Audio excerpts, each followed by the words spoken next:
नमस्कार, बहुत स्वागत है आपका। इंडिया वॉइस आप देख रहे हैं, मैं हूं आपके साथ शिवम सोनी।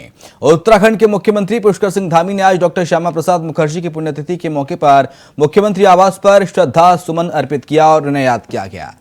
इस दौरान मुख्यमंत्री ने कहा कि डॉक्टर श्यामा प्रसाद मुखर्जी एकता और अखंडता के लिए अपने जीवन को समर्पित करने वाले प्रखर राष्ट्रवादी विचारक एवं जनसंघ के संस्थापक थे।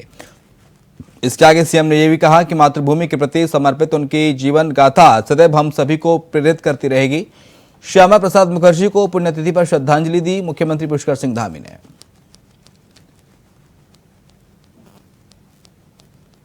तो श्यामा प्रसाद मुखर्जी की पुण्यतिथि है आज और इस मौके पर उत्तराखंड के मुख्यमंत्री पुष्कर सिंह धामी ने उन्हें श्रद्धांजलि दी और तस्वीरें भी आपको दिखा रहे हैं। तस्वीरें खुद सीएम धामी ने शेयर की हैं सोशल मीडिया के जरिए।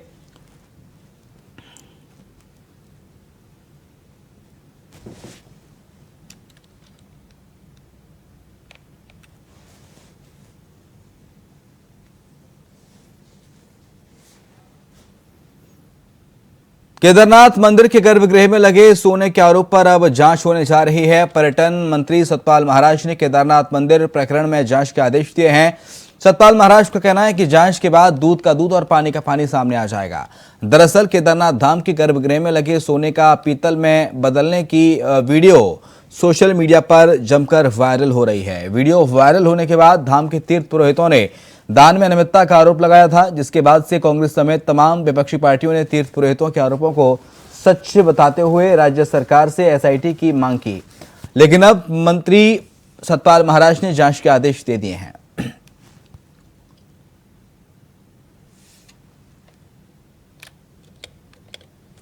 केदारनाथ से खबर, जहां पर केदारनाथ में मंदिर गर्भगृह में सोना गायब है, ऐसी जानकारी मिली है। आरोपियों की उच्च स्तरीय जांच के आदेश मंत्री सतपाल महाराज ने दिए हैं, जो कि पर्यटन मंत्री हैं।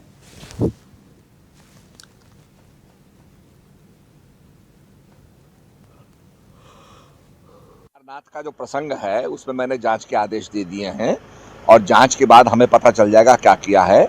जो दानदाता है उसने सोना लगाया है, सोने के अंदर कुछ किया जाता है, सोने को मजबूत करने के लिए, उसको टफनेस के लिए किया जाता है। तो वो पूरा जांच का प्रसंग है, जांच के बाद हमें पता चल जाएगा क्या स्थिति।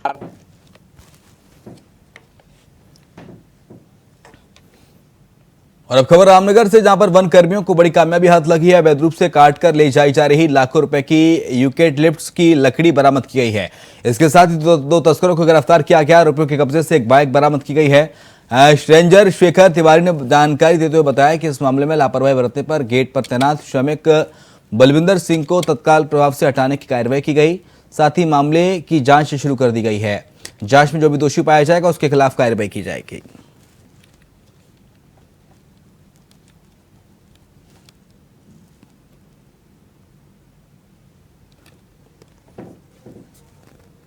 तो रामनगर से खबर इस वक्त आपको बता रहे हैं, जहां पर दो तस्करों को वन विभाग ने गिरफ्तार किया है।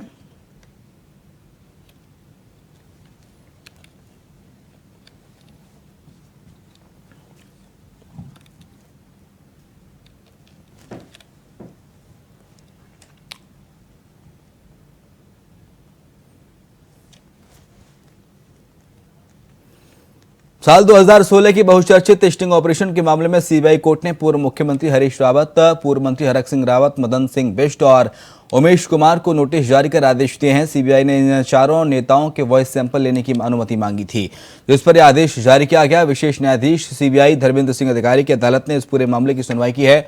साल 2016 में हरीश रावत के मुख्यमंत्री रहते हुए एक स्टिंग सामने आया था। स्टिंग करने का दावा उमेश कुमार ने किया था, जिसके बाद प्रदेश की राजनीति में काफी हलचल देखने को मिली। नतीजतन उत्तराखंड में 3 महीने तक ऊहापोह की स्थिति बनी रही है। आखिरकार उत्तराखंड में राष्ट्रपति शासन लगाना पड़ा।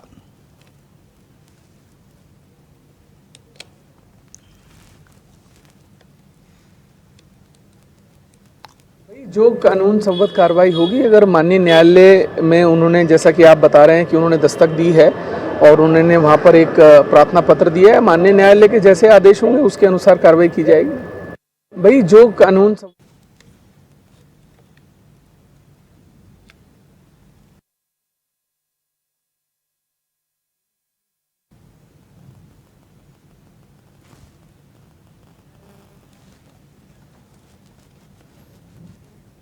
कांवड़ यात्रा 2023 के लिए हरिद्वार पुलिस ने नई पहल को धरातल पर उतारते हुए क्यूआर कोड जारी किए हैं। दरअसल ये कोड कांवड़ यात्रा 2023 के भोले भक्तों की सुविधा के लिए की गई है, जिसके लिए 10 लाख क्यूआर कोड तैयार कराए जा रहे हैं।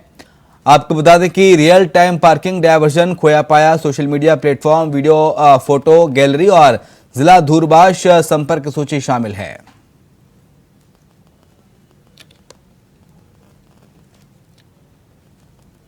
पुलिस की ये नई पहल, यहां पर कांवड़ संबंधित जानकारी के लिए क्यूआर कोड स्कैन किए जाने की बात कही है। मित्रता सेवा पुलिस, हरिद्वार पुलिस के द्वारा। विशेषताएं इसकी आपको बता दें, विशेषताओं में शामिल है पार्किंग, रूट डायवर्जन, खोया पाया केंद्र, social media platform, video, photo gallery, ये तमाम चीजें हैं जो इसमें शामिल कराई गई हैं।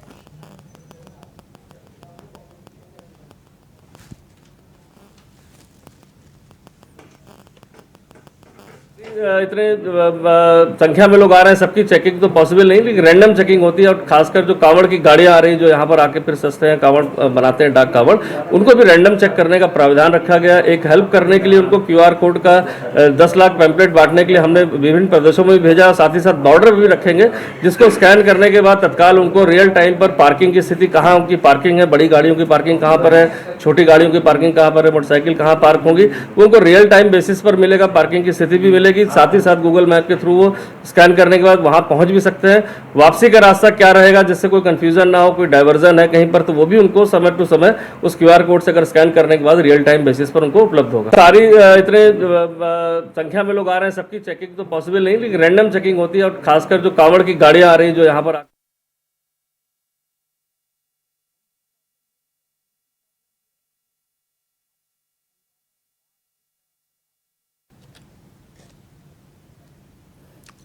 डोईवाला की रानी पोखरी न्याय पंचायत के लिस्टाबाद के ग्रामीण लगभग 15 सालों से सड़क निर्माण की मांग कर रहे थे, जिसको लेकर ग्रामीणों ने पिछली बार विधानसभा चुनाव का बहिष्कार किया था और आंदोलन भी किया था, जिस कारण से चुनाव के वक्त डोईवाला विधायक ब्रजभूषण गैरोला ने लोगों को आश्वासन दिया था कि चुनाव के बाद उनकी सड़क का निर्माण कराया जाएगा। शुक्रवार को उसी मांग को पूरा करते हुए विधायक ने सड़क का भूमि पूजन कर विधिवत उद्घाटन किया।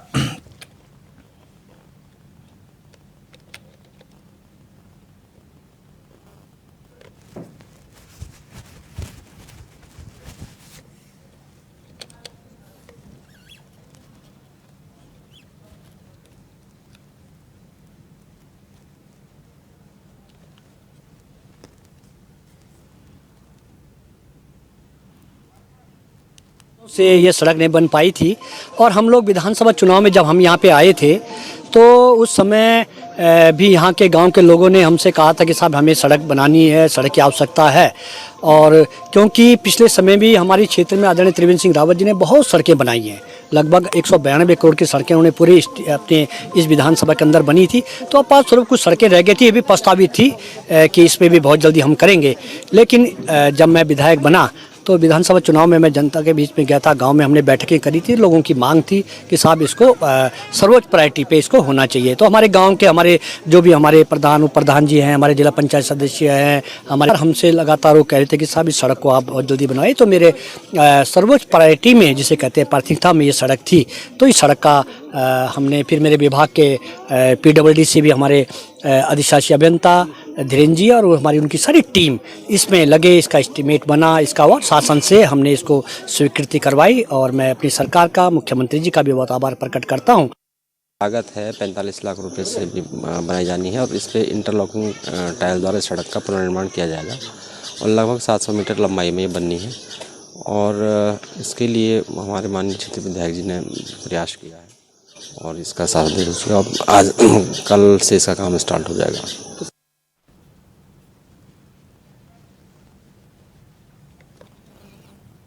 पिथौरागढ़ में तावाघाट टिपुलेक सड़क के लमारी और बुधी के बीच काली नदी के जलस्तर बढ़ने से लगभग 15 मीटर सड़क काली नदी में समा गई, जिसमें आदि कैलाश जा रहे 20 यात्रियों के फंसने की सूचना मिली है। जानकारी के अनुसार इन दिनों हिमालय क्षेत्र में ग्लेशियर पिघलने से काली नदी का जलस्तर रोज ही बढ़ता जा रहा है। 2-3 दिन में सड़क खोलने की उम्मीद जताई जा रही है।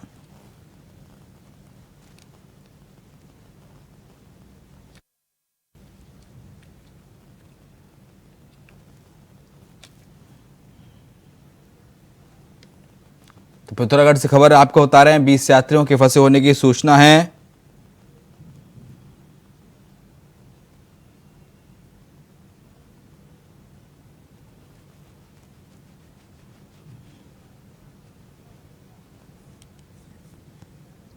काली नदी में समाई है सड़क। पिथौरागढ़ से खबर आपको बता रहे हैं, 20 यात्री के फंसे होने की सूचना मिली है। पिथौरागढ़ से ग्लेशियर पिघलने से जलस्तर बढ़ गया। पिथौरागढ़ से खबर इस वक्त आपको बता रहे हैं, जहां पर काली नदी में सड़क समा गई और कई लोग ऐसे हैं जिनके फंसे होने की आशंका बताई जा रही है।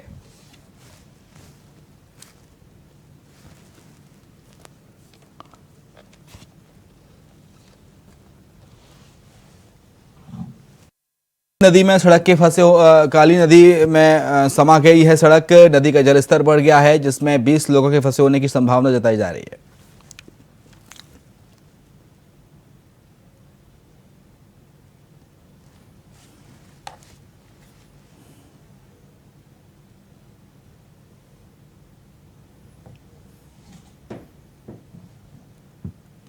तो नदी का जलस्तर बढ़ा है।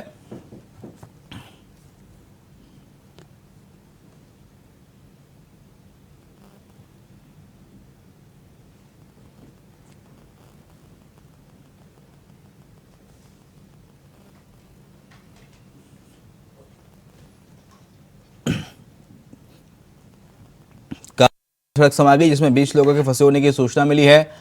पिथौरागढ़ से खबर इस वक्त आपको बता रहे हैं।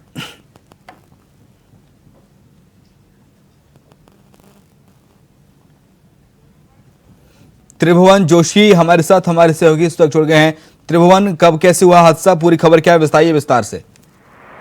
जी सर, मैं बताना चाहूँगा कि जैसे ही कल जब वहाँ पे आदि कैलाश में यात्री लोग थे, तो बहुत ज़्यादा गर्मी होने के कारण वहाँ पे बर्फ के जो पहाड़ हैं वो पिघलने शुरू हो जाते हैं और उस काली नदी का जो जल स्तर है एकाएक बढ़ने लगता है।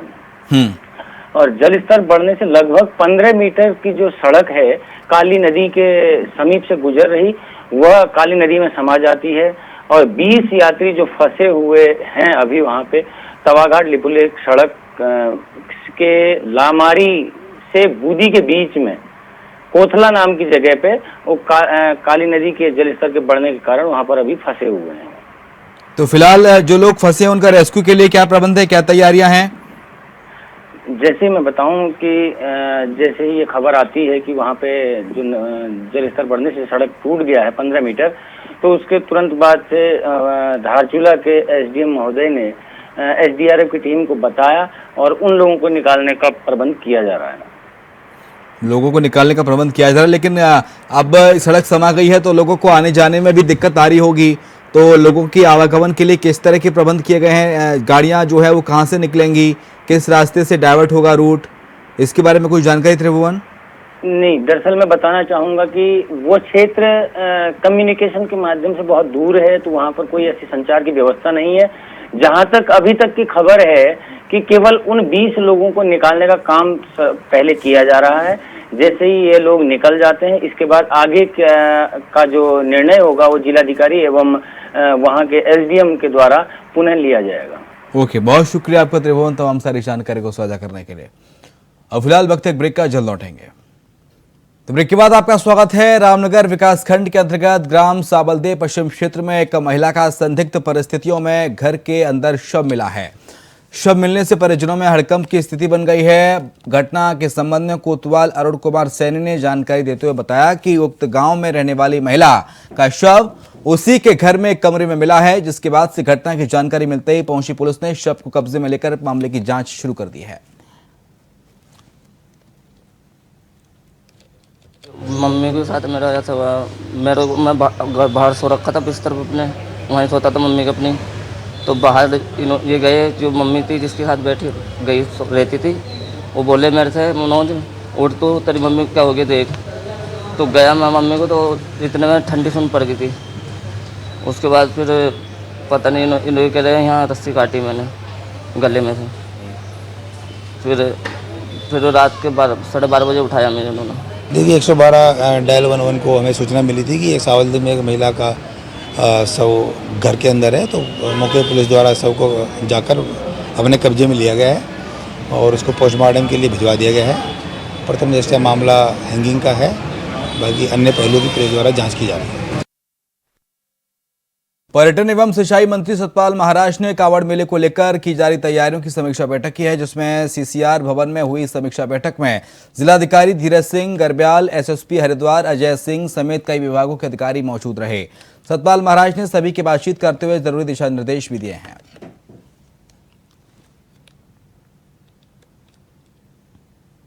कांवड़ को लेकर के समीक्षा बैठक हुई है, इसमें पूरी तैयारियां हैं और इसमें जो ट्रैफिक प्लान की स्थिति हमने उसकी जानकारी प्राप्त की और यात्रियों के ठहरने और पार्किंग की स्थिति के बारे में जानकारी प्राप्त की।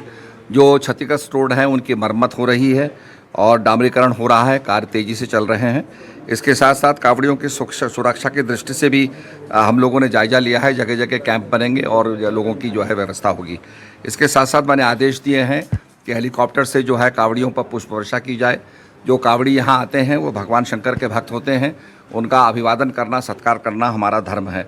इसके साथ साथ मैंने जो कहा है कि लोकल मर्चेंट जो है, स्थानीय जो यहाँ पर व्यापारी हैं, उनके हितों की भी रक्षा की जाए, क्योंकि ये रोजी रोटी कमाने का उनका एक अवसर होता है, तो उनके हितों की भी रक्षा की जाए। तो इस प्रकार से पूरी समीक्षा बैठक हुई है और उसमें लॉ एंड ऑर्डर को देखते हुए, सभी चीज़ों को देखते हुए समीक्षा की गई और मैं समझता हूँ कि निश्चित रूप में सभी कांवड़ियों की यात्रा जो है सुसंपन्न होगी और भगवान शंकर की कृपा से ये यात्रा सफल होगी।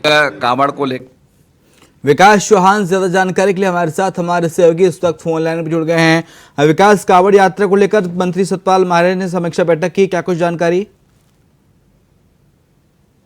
ये पहला ही हफ्ता है, लगभग 4 तारीख से कांवड़ यात्रा शुरू हो जाएगी, जिसकी तैयारियों को लेकर जहां जिला प्रशासन अपनी ओर से पूरी तैयारी है, वहीं कैबिनेट मंत्री द्वारा आज एक समीक्षा बैठक की गई है। हालांकि समीक्षा बैठक के बाद मंत्री जो जिला प्रशासन है उसकी जो तैयारियां हैं उससे काफी संतुष्ट दिखाई दी और उन्होंने यहाँ एक घोषणा भी की कि जो आने वाले श्रद्धालु हैं, यात्री कांवड़िए हैं, उनके ऊपर जो फूलों की वर्षा का यहाँ पर की जाएगी। जिस तरह से पिछले वर्ष भी कांवड़ियों का स्वागत फूलों की वर्षा के द्वारा किया गया था।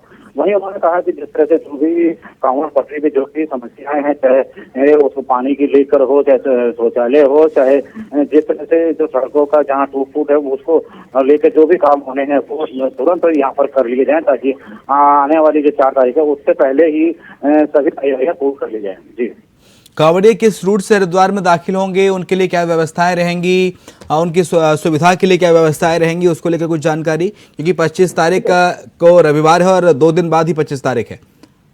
जी बिल्कुल, जिस तरह से जो कांवड़ यात्रा है, मैंने जिस तरह से बताया आपको कि जुलाई के 4 तारीख से यहाँ पर शुरू हो जाएगी और हालांकि कुछ कांवड़ियों ने अभी से आना यहाँ पर हरिद्वार में शुरू कर दिया है और जल भर के अपने गंतव्य की ओर जाना भी शुरू कर दिया है।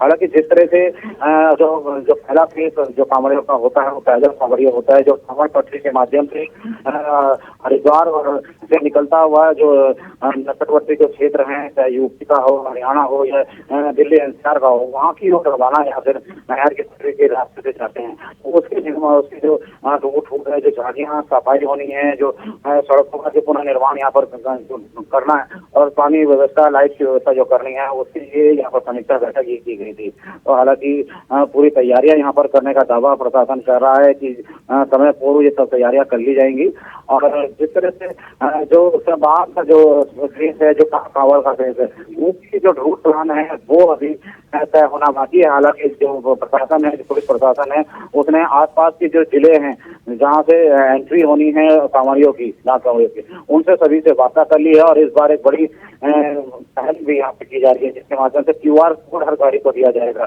जिसके माध्यम से जहाँ पार्किंग की व्यवस्था है उसको कहाँ कर रही है और इस समय लोकेशन कहाँ है और किस तरह से उसको रूट उसका वहाँ क्या रहने वाला है, वो सब जानकारी उनको QR कोड के माध्यम से दी जाएंगी। जी, बहुत शुक्रिया आपका विकास, तमाम सारी जानकारी के लिए।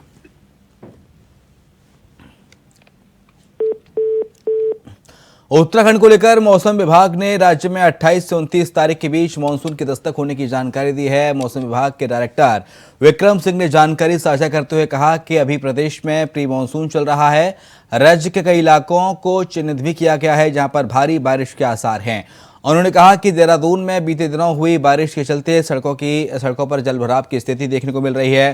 जिसको लेकर मुख्यमंत्री पुष्कर सिंह धामी ने स्मार्ट सिटी के कार्य तय समय पर पूरे होने के निर्देश दिए थे।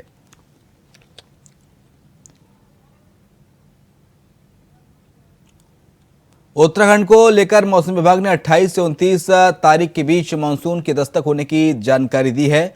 मौसम विभाग के डायरेक्टर विक्रम सिंह ने जानकारी साझा करते हुए कहा कि अभी प्रदेश में प्री मानसून चल रहा है। अगली खबर का रुख कर लेते हैं। उत्तराखंड में दरअसल मानसून को लेकर इस तरह के अलर्ट जारी किए गए हैं। इसी के साथ देवभूमि समाचार में इतना ही। खबरें लगातार जारी हैं, आप देखते रहिए इंडिया वॉइस।